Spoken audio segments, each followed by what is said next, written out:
Selamat sore pemirsa, usai menyelesaikan sidang sengketa Pilpres, hari ini Mahkamah Konstitusi kembali menggelar sidang perkara hasil pemilihan umum untuk sengketa pemilihan legislatif. Selain itu, partai politik ini mulai bergerak untuk menyiapkan kader terbaiknya bertarung dalam pilkada serentak pada November mendatang. Kabar tersebut dan kabar lainnya seputar pemilu akan hadir selama 30 menit ke depan bersama saya Gina Vita. Inilah kabar pemilu selengkapnya untuk Anda.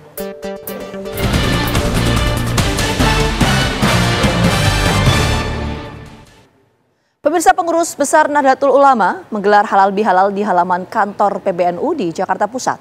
Sejumlah tokoh penting hadir termasuk diantaranya Presiden dan Wakil Presiden terpilih Prabowo Subianto dan Gibran Rakabuming Raka.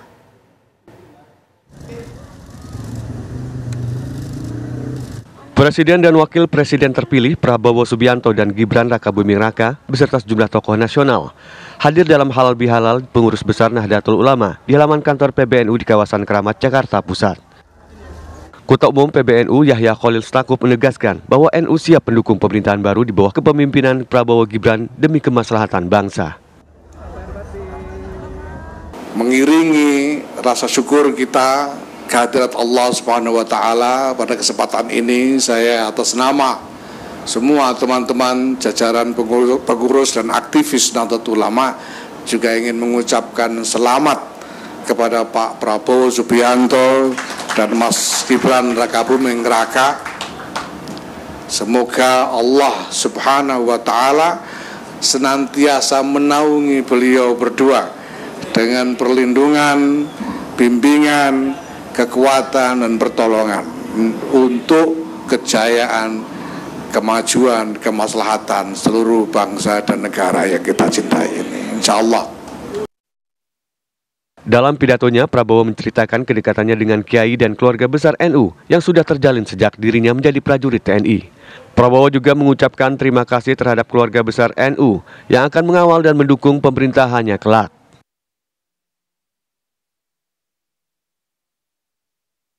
Kami hanya tokoh, tidak mungkin hanya dua orang yang akan selesaikan masalah bangsa. Kami maju dengan kesadaran bahwa kami didukung oleh suatu kumpulan tokoh, kumpulan kekuatan yang sangat besar. Kami merasa itu dan kami membutuhkan itu. Di antaranya adalah kekuatan Nahdlatul Ulama, kekuatan ormas Islam yang moderat, kekuatan Islam yang inklusif, kekuatan Islam yang rahmatan lil alamin. Dalam halal bihalal NU ini hadir pula diantaranya jajaran pengurus Kabinet Indonesia Maju, serta perwakilan negara lain seperti Duta Besar Palestina, Malaysia, Brasil, Singapura, hingga Dubes Maroko. Dari Jakarta, Yohanes Leonardo, Trinugroho, TV One mengabarkan. Pemirsa, sidang sengketa perdana hasil pemilihan legislatif 2024 digelar Mahkamah Konstitusi hari ini. Total ada 79 perkara yang akan disidangkan pada hari ini yang terdiri dari permohonan berbagai partai politik dan individu.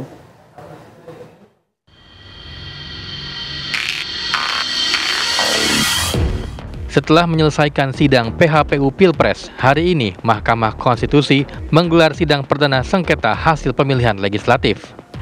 Sebanyak 297 perkara PHPU Pileg 2024 diterima oleh MK, di mana 171 diantaranya diajukan oleh partai politik dan sisanya dari individu. Menurut juru bicara MK, Fajar Laksono, sidang sengketa Pileg akan dibagi ke dalam 3 panel.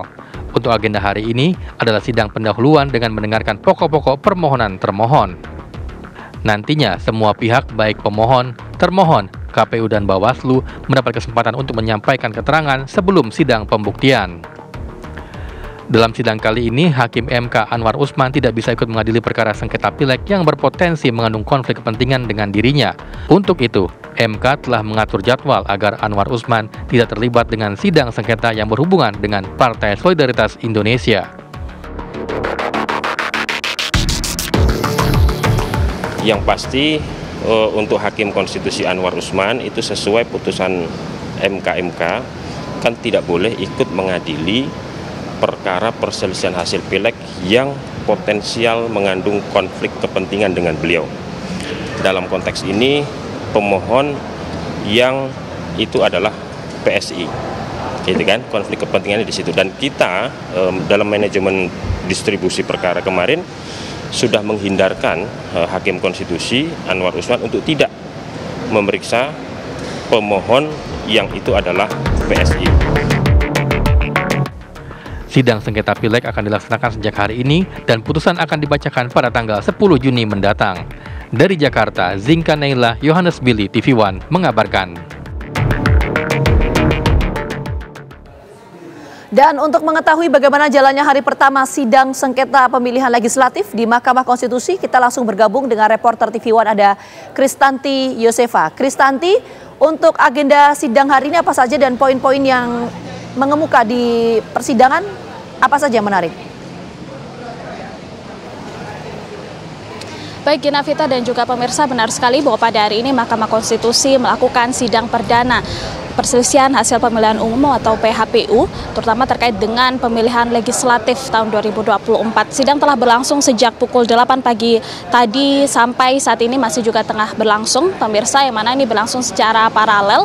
Terdapat 3 panel yang secara bersamaan ini melakukan sidang dengan agenda pemeriksaan pendahuluan seperti itu. Kalau tadi siang ini sudah ada sejumlah provinsi yang atau perkara-perkara di sejumlah provinsi yang sudah dilakukan pemeriksaan pendahuluan. Pada saat ini di panel 1 tengah berlangsung pemeriksaan pendahuluan terhadap perkara-perkara yang ada di Provinsi Riau. Kemudian di panel kedua tengah berlangsung pemeriksaan pendahuluan terhadap perkara-perkara yang berada di Provinsi Jawa Tengah, dan di panel 3 terhadap perkara-perkara yang berada di Provinsi Papua Tengah, karena memang ini juga dibagi berdasarkan provinsi seperti itu. Terkait dengan total perkara ini memang terdapat 279 total perkara, yang mana 171 diantaranya ini didaftarkan atau diajukan oleh partai politik. Dan yang menarik Gina Vita dan juga pemirsa, ini dari total 279 atau kemudian 171 diantaranya dari partai politik, ini memang diketahui Partai Gerindra dan juga Partai Demokrat menjadi partai yang paling banyak mengajukan gugatan, yakni ada sekitar 32 perkara masing-masing. Dan ada juga sejumlah hal yang menarik yang terjadi di persidangan pada hari ini Gina Vita dan juga pemirsa. Salah satunya ini Partai Persatuan Pembangunan atau P3 ini mengajukan gugatan terkait dengan tim kuasa hukumnya ini dalam permohonannya menyatakan bahwa memang menurut mereka terdapat pemindahan suara seperti itu yang terjadi di belasan provinsi di seluruh Indonesia, dari suara P3 atau suara ini dialihkan ke partai lain, yang mana kalau kita melihat memang dari rekapitulasi yang sudah dilakukan oleh KPU, pihak dari P3 ini memang tidak mencapai ambang batas parliamentary threshold. Terkait dengan hal ini, Gina Vita dan juga pemirsa, ini memang terdapat Hakim MK yakni Arsul Sani yang masih berada di ruang sidang meskipun dia politikus senior P3, namun pihak dari MK telah menegaskan bahwa pihaknya tidak akan ikut dalam keputusan yang terkait dengan P3. Sementara demikian Gina Vita, kembali dengan Anda di studio. Baik, terima kasih Kristanti atas laporan langsung dari Gedung MK Jakarta. Pemirsa, kita bergeser ke informasi lainnya. Meski meraih hasil mengecewakan di pemilu 2024, pimpinan wilayah Partai Persatuan Pembangunan se-Indonesia tetap menggelar halal bihalal sebagai bentuk soliditas partai pasca pemilu 2024, sekaligus persiapan untuk memenangkan Pilkada serentak 2024.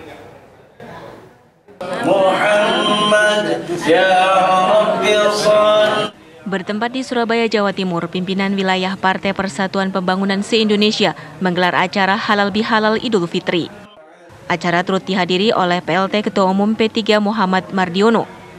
Ia tampak menyalami satu persatu pengurus P3 sambil diiringi lantunan sholawat.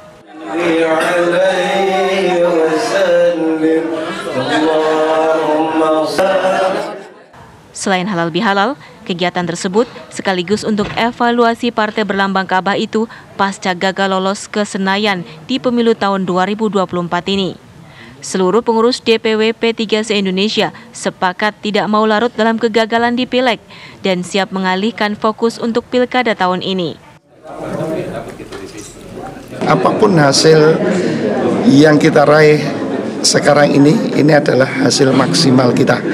Kemudian juga bersepakat kaitannya dengan masalah muktamar sesuai dengan jadwal yang sudah disepakati atau ditentukan di dalam anggaran dasar anggaran rumah tangga. Alhamdulillah kita semua sudah bersepakat bahwa pasca pemilu ini kita akan menyambut pilkada untuk sukses di 2024 ini. Para pengurus wilayah P3 sepakat untuk kembali mengantarkan P3 ke Senayan. Terlebih saat ini, gugatan PHPU mereka sedang diproses di Mahkamah Konstitusi. Saya kerinduan besar sekali, sedih kalau P3 ini mati. Bagaimana supaya partai ini, P3 ini harus lolos di Senayan, agar supaya partai berlambang kawan dia tetap berkibar, pasti akan lolos. Partai Persatuan Pembangunan merupakan partai yang memiliki sejarah panjang dalam mewarnai politik tanah air. Pada pemilu tahun ini, P3 dinyatakan tak lolos ambang batas parlemen sebesar 4% karena hanya meraih 3,87% suara.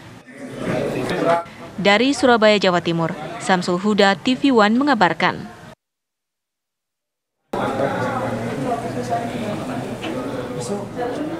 Pemirsa, Ketua Badan Pemenangan Pemilu Partai Persatuan Pembangunan Sandiaga Uno terus mendorong pimpinan partai berlambang Ka'bah itu untuk mendukung Presiden dan Wakil Presiden terpilih Prabowo Subianto dan Gibran Rakabuming Raka.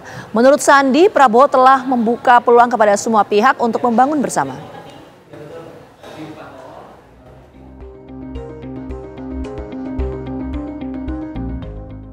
Partai-partai pengusung pasangan Ganjar Mahfud pada Pilpres lalu hingga kini belum ada yang menyatakan bergabung dengan koalisi Prabowo Gibran. Salah satunya Partai Persatuan Pembangunan. Meski para pimpinan partai belum mengambil sikap, namun dorongan untuk bergabung dengan pemerintahan Prabowo mendatang terus dilakukan oleh sejumlah pengurusnya. Salah satunya Ketua Bapilu P3 Sandiaga Uno. Ia kembali menegaskan dukungannya agar Partai Persatuan Pembangunan bergabung dengan koalisi pendukung Prabowo Gibran.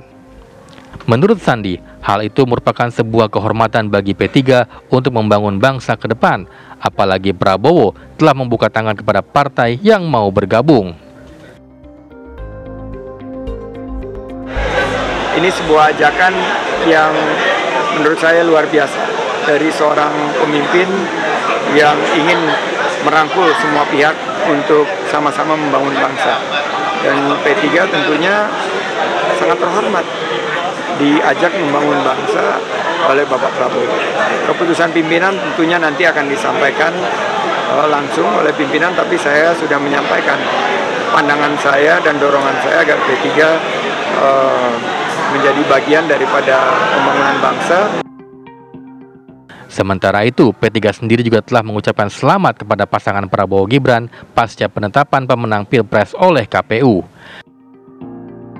Saya juga mengajak kepada Partai Persatuan Pembangunan, mari kita memberikan ucapan selamat dan mendukung Presiden terpilih Prabowo Subianto dan Wakil Presiden terpilih Gibran Rakabuming Raka. Kita harus membantu kelanjutan pembangunan yang akan dilakukannya.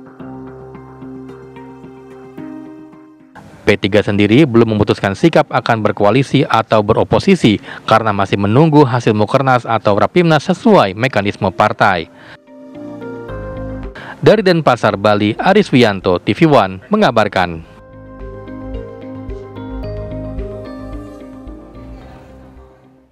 Pemirsa, ratusan pelari di Bogor, Jawa Barat mendukung Bima Arya maju dalam Pilgub Jawa Barat. Informasinya saat lagi untuk Anda. Pemirsa, DPC PDI Perjuangan Kabupaten Sleman mulai hari ini membuka pendaftaran bakal calon kepala daerah. Waktu pendaftaran dibuka selama 1 bulan, sejak 29 April hingga 31 Mei 2024.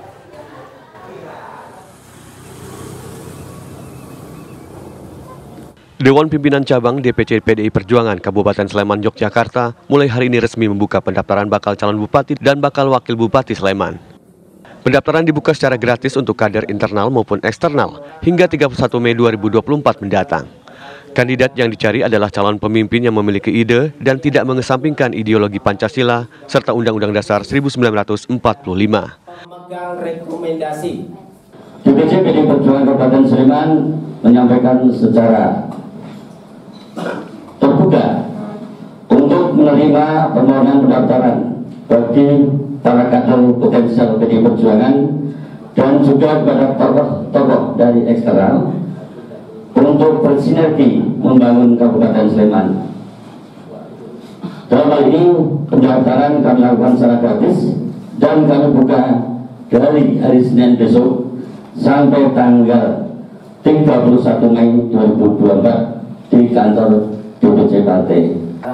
Untuk itu, nantinya semua nama yang telah mendaftarkan diri sebagai bakal calon bupati maupun calon wakil bupati akan diserahkan ke DPP PDI Perjuangan untuk dipilih berdasarkan data dan hasil survei.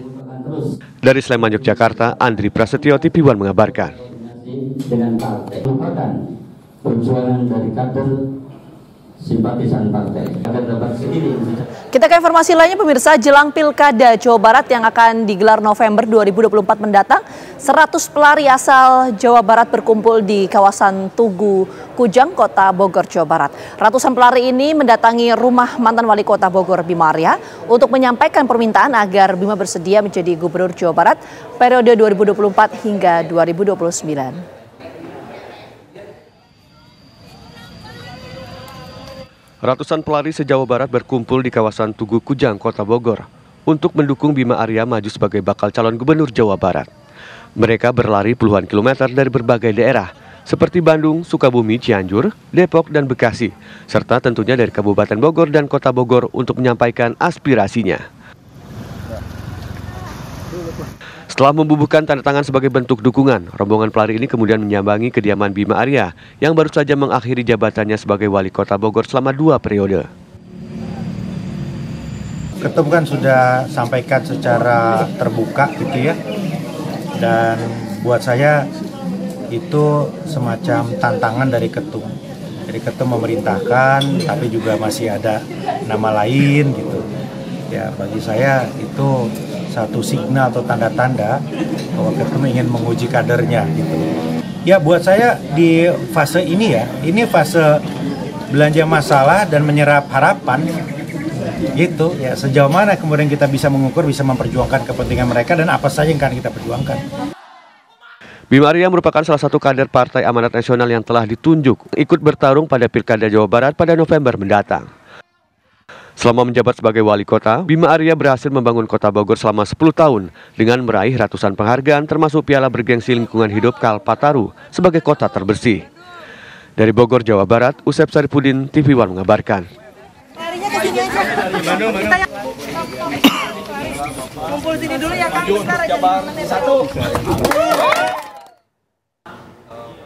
Sejumlah partai politik ini tengah mengambil ancang-ancang untuk menyambut pemilihan kepala daerah pada November mendatang. Salah satu yang menjadi perhatian pemirsa adalah mengenai pemilihan Gubernur Jakarta.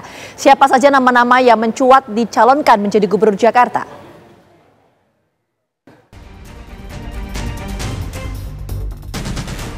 Pilpres 2024 telah usai. Pasangan Prabowo Gibran menjadi presiden dan wakil presiden terpilihnya.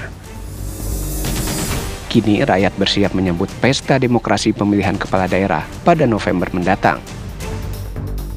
Sejumlah partai politik pun tengah mengambil ancang-ancang mempersiapkan calon yang akan diusungnya. Pemilihan Gubernur Jakarta menjadi salah satu yang menjadi perhatian publik karena selama ini kerap dijadikan barometer bagi daerah lain. Pemilihan gubernur dan wakil gubernur daerah khusus Jakarta akan digelar pada November 2024 mendatang. Partai Keadilan Sejahtera atau PKS yang meraup suara terbanyak untuk DPRD DKI pada Pileg 2024 memunculkan 3 kader potensialnya. Salah satunya mantan Presiden Partai Sohibul Iman. Ya nanti Pilkada Jakarta kita usahakan dari internal PKS adalah nanti. Ya bisa ada beberapa nama, ada Sohibul Iman, ada juga Pak Saihu, ada Pak Mardani bisa. Sementara Partai Nasdem santer disebutkan bakal mengusung Ahmad Sahroni dan Anies Baswedan. Pilkada DKI memang kita lihat nanti. Kita bicara dulu. Oke. Mas Anies lagi Pak. Ya? Mengusung Mas Anies lagi nggak Pak? Ya, probability ke arah itu masih ada aja. Oke, kita masuk ya. PDI Perjuangan yang meraup suara terbanyak dalam pemilu legislatif 2024 ditengarai juga tengah menggodok sejumlah nama. Nama yang beredar seperti Menteri Sosial Tri Risma Harini, Menteri PUPR Basuki Hadi Mulyono, mantan Panglima TNI Andika Perkasa hingga mantan Gubernur DKI Jakarta Basuki Cahayapurnama atau Ahok.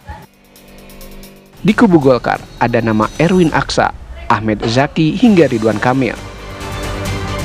Namun belakangan, Ridwan Kamil lebih kuat dikaitkan dengan pemilihan Gubernur Jawa Barat mendatang. Beragamnya nama-nama yang beredar untuk calon Gubernur Jakarta menandakan bahwa Pilkada DKI mendatang bakal menyuguhkan pesta demokrasi yang tidak kalah seru dengan Pilpres 2024. Dari Jakarta, tim TV One mengabarkan. Jangan kemana-mana pemirsa, kabar pemilu akan kembali hadir sesaat lagi untuk Anda. Tetap bersama kami.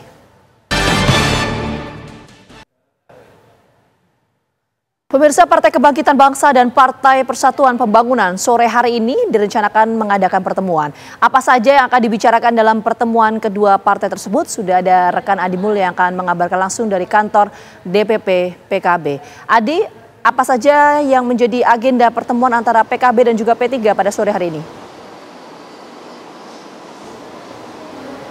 Ya baik, selamat sore Gina, Vita dan juga pemirsa. Betul, memang rencananya dari P3 ini akan bertandang ke markas PKB yang terletak di Jakarta Pusat.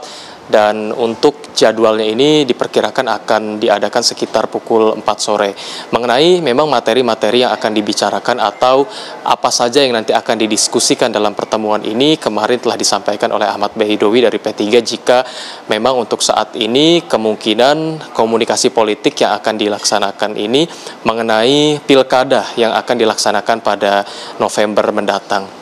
Dan untuk dari P3 sendiri diketahui untuk saat ini memang belum mengambil sikap politik ke depannya jika akan berlabuh kemana atau akan berada di pemerintahan atau akan berada di luar pemerintahan. Nah, kemarin pula kami telah mengkonfirmasi kepada Mardiono ketika terdapat halal bihalal di DPP PKS yang terletak di Jakarta Selatan jika P3 untuk saat ini memang masih fokus terhadap sengketa pileg yang hari ini saja baru disidangkan di Mahkamah Konstitusi, masih mengumpulkan kemudian data-data dan fakta-fakta di lapangan yang akan menjadi fokus oleh P3. Untuk saat ini yang bisa kami kabarkan kepada Anda pemirsa, rencananya memang akan terdapat pertemuan antara P3 dan PKB, dan tadi yang dibicarakan ini masih sejumlah situasi politik pasca pemilu Pilpres kemarin diadakan, dan kemungkinan topik-topik yang akan dibicarakan nantinya mengenai pilkada yang akan dilaksanakan pada tanggal 27 November 2024 mendatang. Untuk sementara demikian, Gina, Vita, kami kembalikan kepada Anda di studio. Kondisi pasca Pilpres dan juga Pilkada menjadi diskursus dalam pertemuan antara PKB dan juga P3 sore hari ini. Terima kasih Adi Mulya atas laporan Anda langsung. Pemirsa, informasi dari Adi Mulya tadi sekaligus mengakhiri perjumpaan kita di kabar pemilu hari ini. Akhir kata saya Gina Vita pamit undur diri. Selamat sore, sampai jumpa.